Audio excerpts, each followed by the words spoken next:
Today I'm making pierogis or dumplings 3 ways. I'm gonna make cheese pierogis, raspberry and blueberry pierogis. So all of them will be sweet. In this video I'm going to show you exactly how to make the dough from scratch, how to make the filling, how to close the dumplings properly so they don't fall apart when you cook them, and how to keep them from oozing the filling while you're working on them. This recipe makes about 70 dumplings. My recipe for the dough is super easy and requires only 3 ingredients. You're gonna need flour, water, and butter. I'm using about 510 grams of all-purpose flour. That's about 4 1/4 of a cup. 1 tablespoon of butter, a little bit of salt, and a cup and possibly a quarter extra you might need of extremely hot water.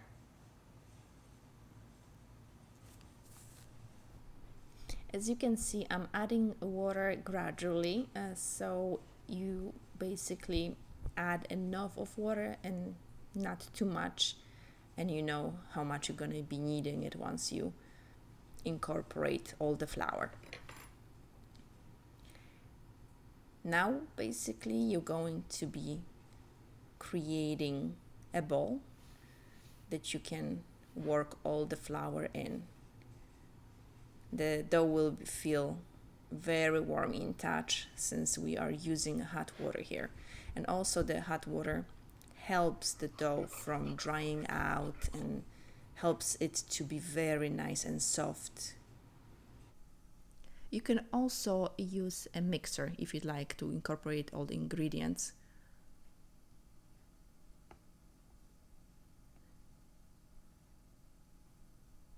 And the dough is pretty much ready. Now, cut as much as you're gonna need for rolling and put the rest of it in a bowl and cover it with a clean towel, so the dough doesn't dry out while you're working on creating your dumplings.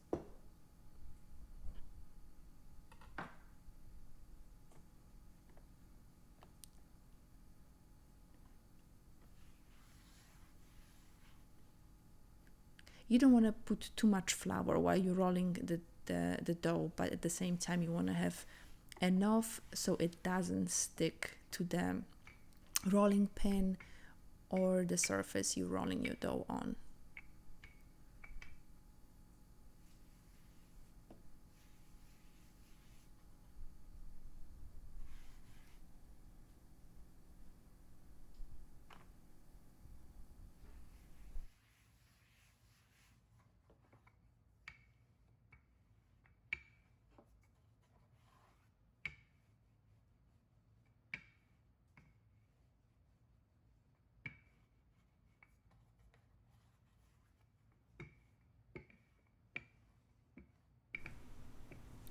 I like the dough to be fairly thin, but not so thin that we have a problem with holding filling inside.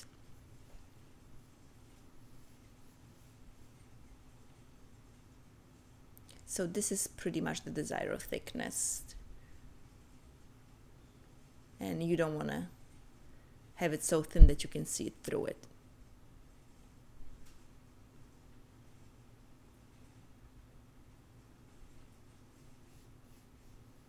Now, I'm using a wine glass to cut out separate dumplings, but there's a lot of tools out there that you can use, and I'm gonna provide a link below in the description of this video.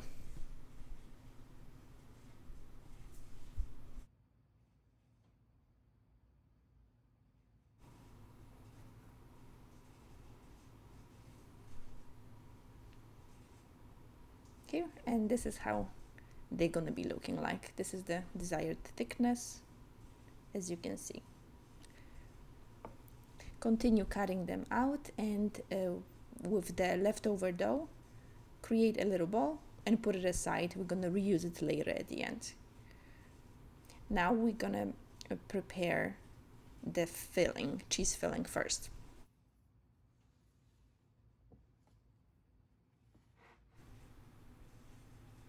I'm using a whole egg, but you can definitely use just an egg yolk. The mixture, the cheese mixture is not going to be as runny if you just use a egg yolk. I just like the extra protein. I added 275 grams of ricotta cheese and 24 grams of sugar. Mix it all together and your ricotta cheese filling is ready.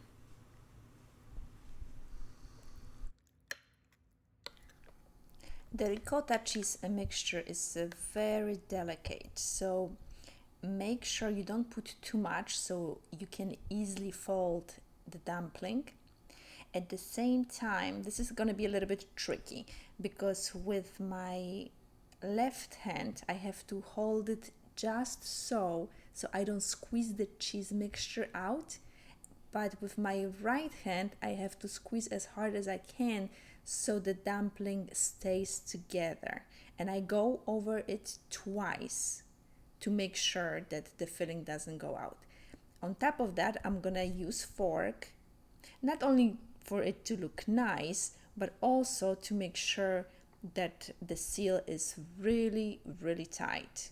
And that is what you need in order not to have the filling to ooze out.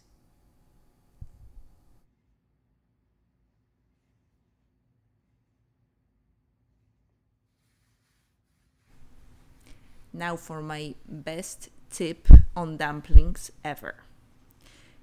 I work with batches.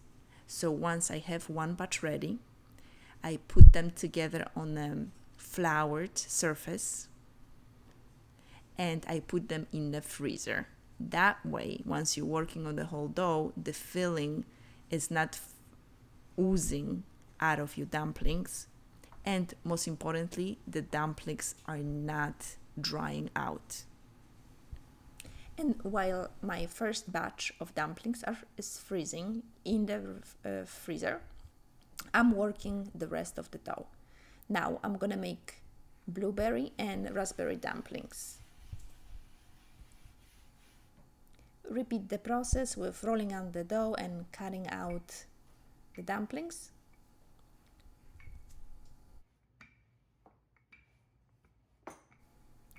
This is definitely a very time-consuming process. At the end, it's all worth it, but it does take at least a couple of hours. So me freezing the dumplings once I'm working with them batch by batch helps me also store them for later. So this time I might use maybe 1/3 of the whole recipe, and maybe next week we'll have it again.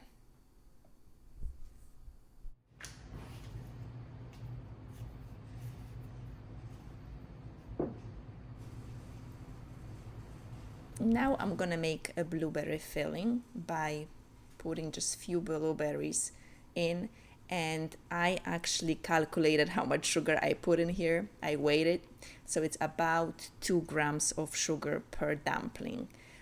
The blueberries that we have here, they're a little bit big. As you can see, it's pretty hard to work them inside because they are big. The only other option you have is frozen ones that you can buy, and they are a little bit small, way smaller. They're the different kind, the wild blueberries. But then you have this complication of them just spilling the juice, and it's a little bit messy. So I just decided to do it this way for now. So on this one, the blueberry ones, I am not going to use fork because they're a little bit bulky, and there is a big risk that I could actually make a hole accidentally. So we can basically pinch them one by one, and they're gonna stick together as well. And let's make the raspberry ones. I'm putting 2 or 3 raspberries inside. They're a little bit easier to work with because they are softer than blueberries. I would suggest that if you like them sweet, you put a little bit more sugar in them because raspberries are much more tart than the blueberries. so you might want a little bit more sugar, but it's just up to you.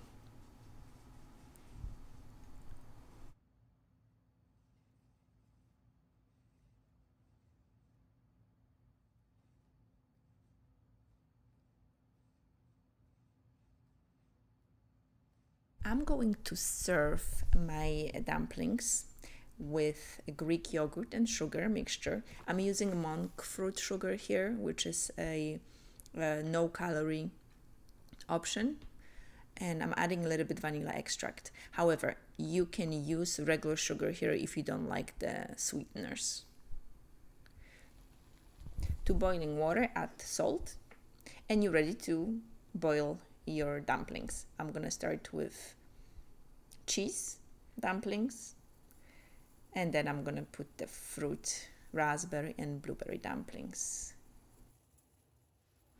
Once you put them in the water, they're gonna fall to the bottom of the pot, and once they flow up into the surface, it takes about 2 minutes before they're ready. I'm gonna serve all of them with that yogurt. However, the original recipe calls for sour cream. So you can basically use sour cream with sugar and a little bit of vanilla extract and make the same sauce if you'd like. I like to serve it with a little bit extra protein since we really don't have any protein in this recipe. And as always, you're gonna find all the calories and macros in the description of this video.